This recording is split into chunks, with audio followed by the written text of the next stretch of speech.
Hey guys, how's it going? Today I wanted to speak about the subject of why is everyone obsessed in getting the latest gen? What do I mean by latest gen? Well, latest generation of technology, basically.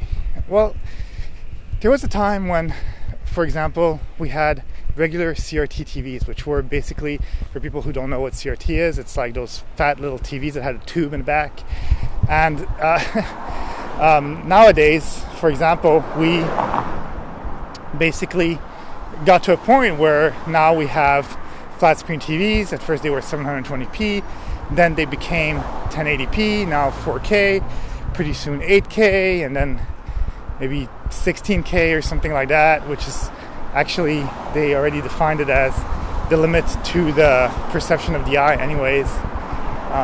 And also it depends also on the distance that you're looking at it, but if you're looking at something really, really close, it's going to be about 16K, where you're not going to be able to perceive any difference above that.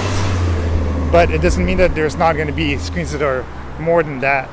But I find it funny. There was of course, when we had the 480p stuff, or 480i interlaced televisions that were CRT, in those days, yeah, the picture was okay. And then when we had that leap into HD, people were like, wow, this is amazing. But after that, the companies just kind of had to up a little bit the resolutions of things. But in the end, it's all about the same thing. There's nothing different with it. And it kind of goes again with, for example, the phones. When we had the first smartphones with the iPhone 1, iPhone 2, iPhone 3, iPhone 4, etc. It was cool, those things were very cool because they did revolutionize some things. They did make a lot of things much more simple because at those days we didn't have really palm laptops in your hand. They were basically just either phones, or then we had afterwards cell phones, and then basically they became little computers. But after some time, the technology kind of got to that point where it was already good. It was amazing, actually. We are able to stream videos, go surf the internet and all that, and it hasn't really had any aggressive leaps and bounds since then.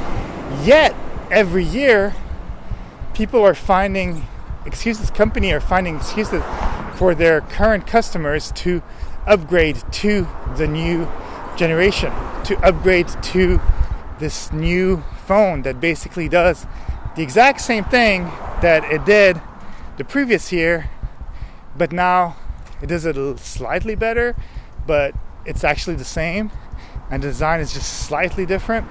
And that's kind of funny because people are spending $1,000 for basically buying the same phone, but maybe a slightly different shape. And I have a pretty old iPhone. It's maybe 3 or 4 years old, and honestly, 99% of the stuff that a new iPhone does, my iPhone does too. And that's where it gets a little bit silly, and people are going to say, oh, but the batteries get used, or what if I break the phone screen and all that. Well, that's why you have replacement screens on Amazon, or you have batteries for $20 that you can buy and just replace it by taking off 2 screws.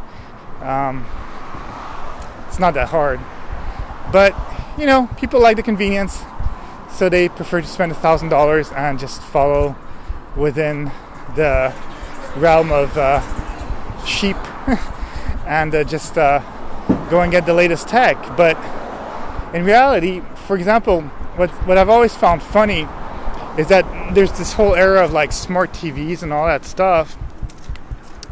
But I mean, believe it or not, already in 2000, I used to connect with a little TV tuner card my TV to my computer. So what would happen was that I guess my computer was a smart TV because it did pretty much all the surfing on the internet.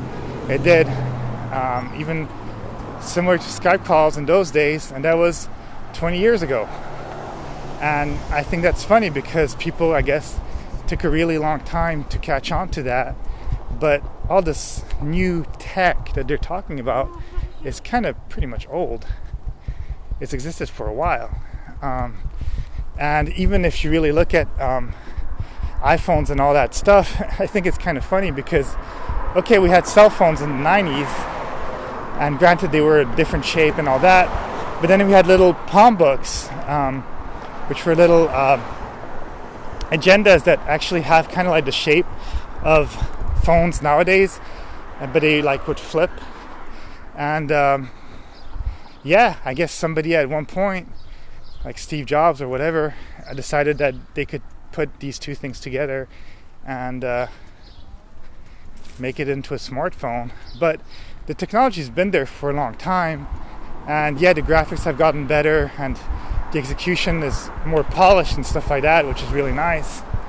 And but at the same time, a lot of that new tech that people are saying and selling to us every year with just a little bit of a better thing is actually the same.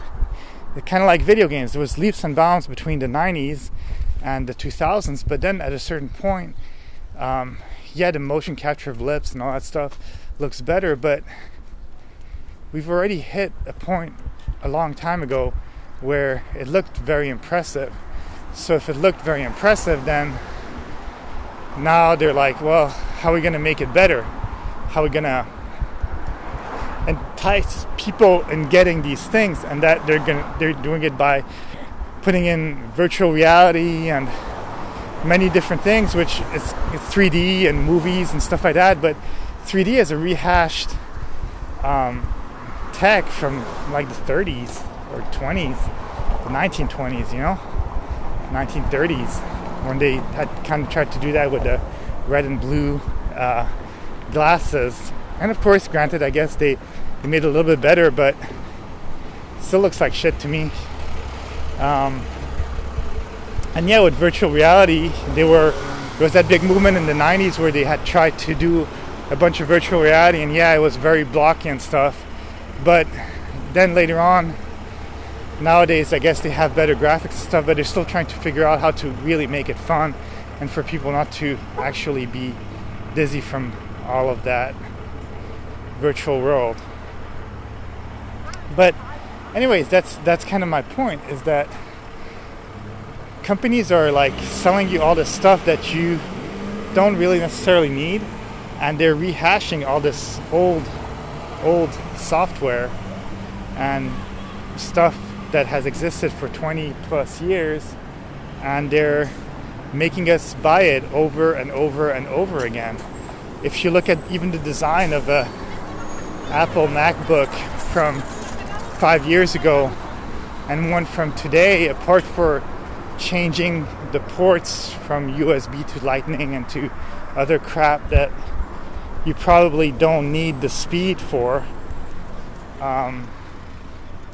yeah, well, people are still buying it, which is kind of crazy. And if you have the money for it, sure, it's great.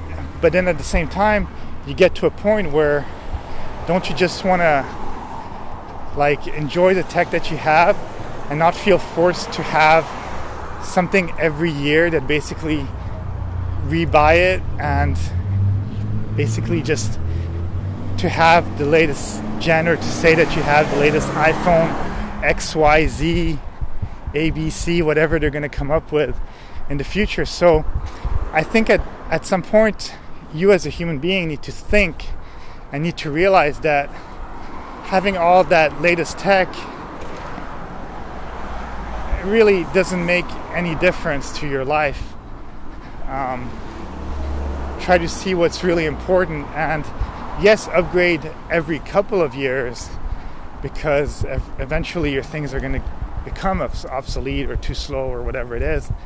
But don't just do it every year blindly like a lot of people do, because it's supposedly the easiest thing to do. But is it really? Because if it's $1,000 phone, unless you make $1,000 in a day, that means that you're probably working 5-6 full 8-hour days to pay for that phone. So you're not going to tell me it's not easier for you to just learn how to change the battery in an hour and keep your phone for an extra year. Okay, well, that's it. That's all I have to say. Have a great day, and I'll talk to you soon. Bye.